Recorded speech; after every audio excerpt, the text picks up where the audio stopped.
কেউ কোনোদিন ওসমান হাদি হইতে পারবেন না। ওসমান হাদি শুধু একজনই হয়, আমার ভাইয়ের কোনো রিপ্লেসমেন্ট হয় না। আমি আমার ভাইয়ের কোনো রিপ্লেসমেন্ট চাইও না। আমার ভাইকে আমি শুধু ফেরত চাই এবং আমার ভাইকে আমি ফেরত আনবো।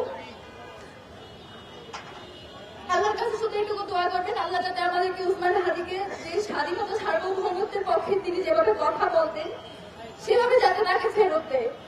আর আপনাদের সবার উদ্দেশ্যে বলি, এখানে সকল রাজনৈতিক দল ও সবাই উপস্থিত আছেন। আপনারা গত 1 বছর ধরে আওয়ামী লীগ পালিয়ে যাওয়ার পরেও আপনারা যে কাজটা করতে পারেন নাই, আপনারা কালচারাল ফেসিজমকে অ্যাড্রেস করতে পারেন নাই। বাংলাদেশে একটা মানুষ, শুধুমাত্র একটা